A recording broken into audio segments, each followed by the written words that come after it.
मेरे प्रिय छात्र छात्राओं, पिछली पीरियड में बेटा मैं तुम लोगों को छत्तीसगढ़ी लोकगीत इसके रचयिता डॉक्टर जीवन यदु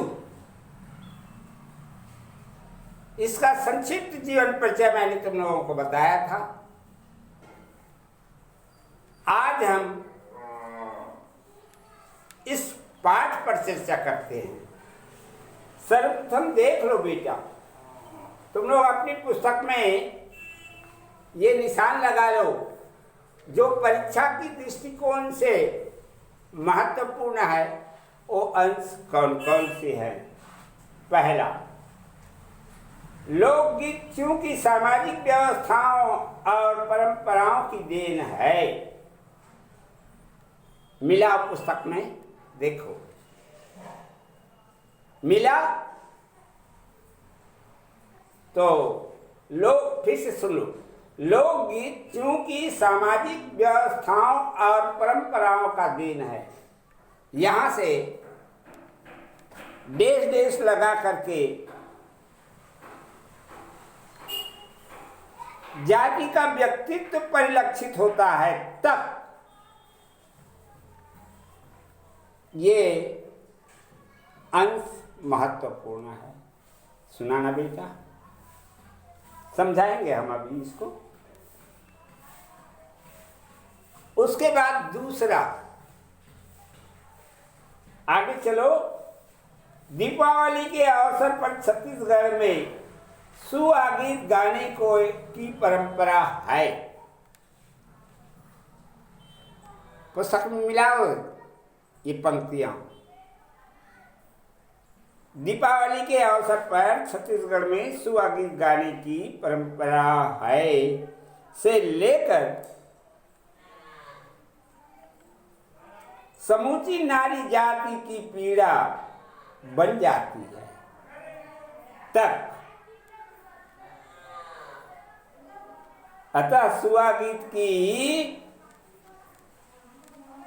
नारी पीड़ा समूची नारी जाति की पीड़ा बन जाती है तक। मिल गया? ठीक। उसके आगे ये पंक्तियां भी रेखांकित कर लो। चंदा सूरज तोर पैया परत हाउ, तिरिया जन्म झन देवे रे सुवना। पहली गावन करी देहरी बैठारे नारे सुवना, धन छोड़ चढ़े बनिझार तक। ये काव्य पंक्ति है, इसे भी रेखांकित कर लो बेटा, ठीक है। आगे आ जाओ। जो परीक्षा के दृष्टिकोण से महत्वपूर्ण तृतीय जो गद्यांश है, लोकगीत लोक की सांस्कृतिक यात्रा का साक्षी है। मिला?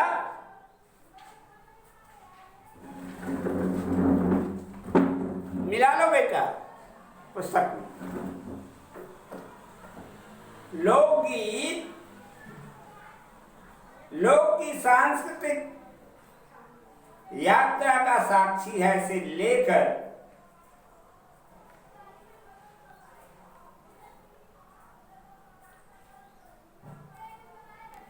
लोक चरित्र में शामिल हो चुके हैं तक।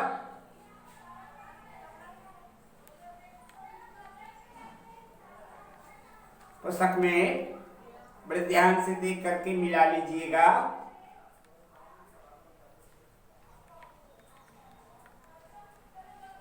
लोक चरित्र में शामिल हो चुके हैं तब, ठीक है। ये अंश भी परीक्षा की दृष्टि से महत्वपूर्ण है।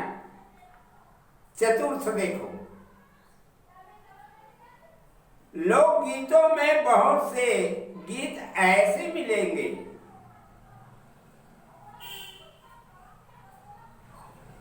लोकगीतों में बहुत सी गीत ऐसे मिलेंगे जिनमें चित्रों की रचना हुई है।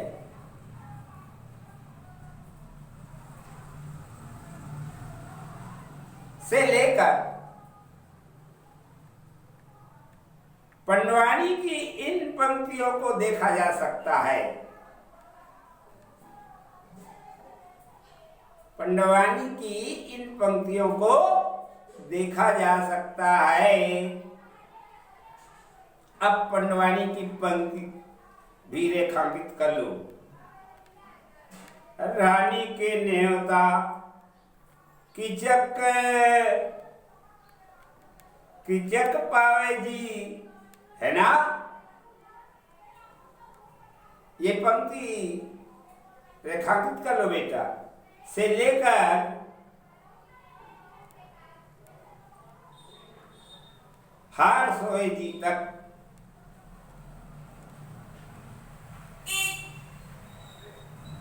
गले के गजमुक्ता के हार सोहे जी तक। ठीक है।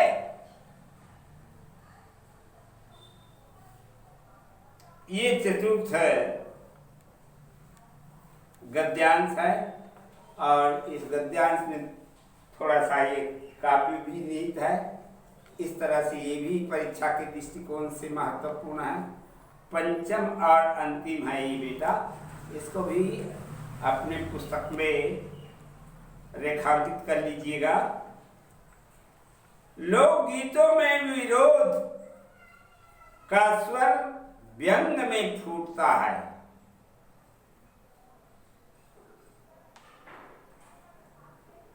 मिला अपनी पुस्तक में ध्यान से। लोकगीतों में विरोध का स्वर व्यंग में फूटता है से लेकर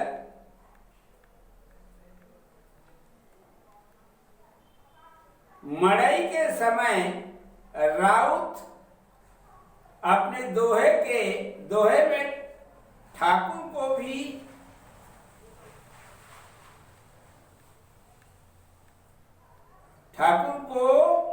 भी नहीं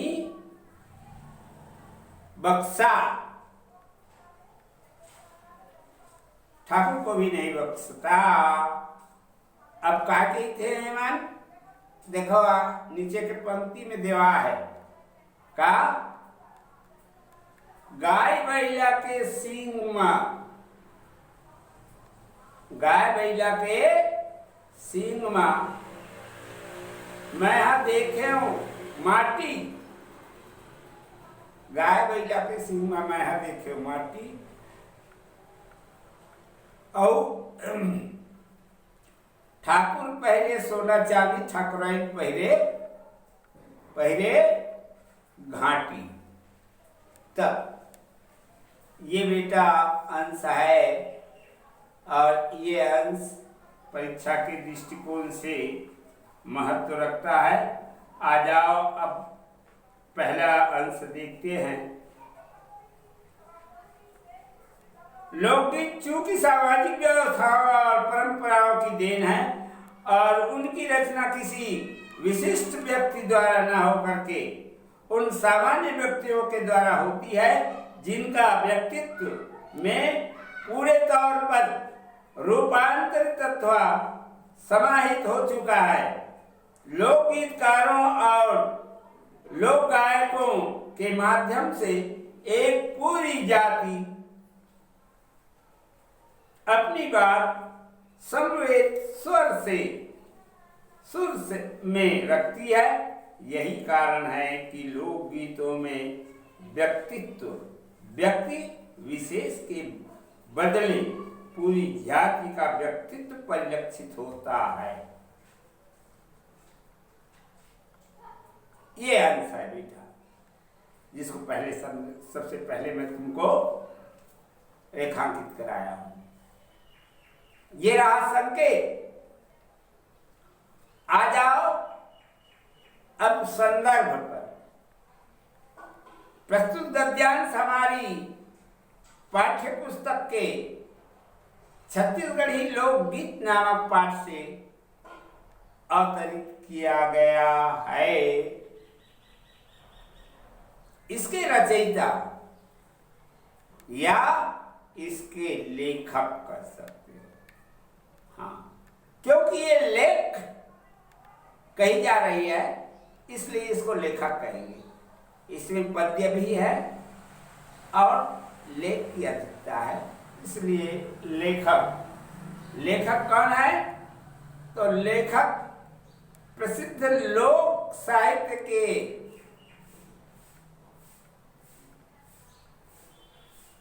मानने वाला डॉक्टर जीवन यदु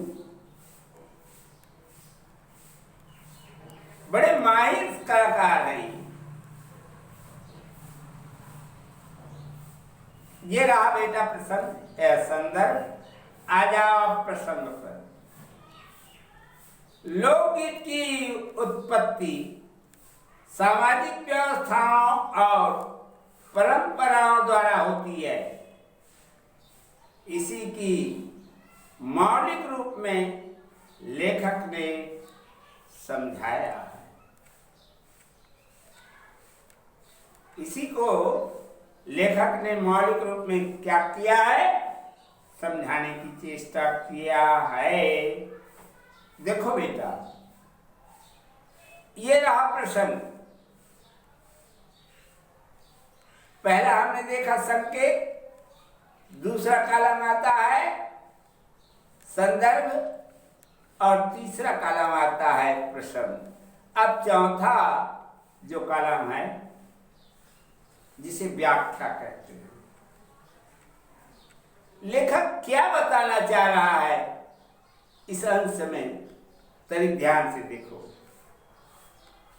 यदु जी कहते हैं कि सामाजिक परंपराओं और समाज की व्यवस्थाओं से लोकगीतों का जन्म होता है।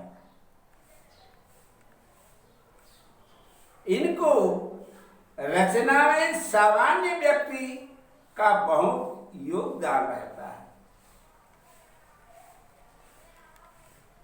जब इसकी रचना होती है तो सामान्य लोगों का भी बड़ा ही योगदान होता है। इसकी रचना में सामान्य व्यक्ति का बहुत योगदान रहता है, किसी विशेष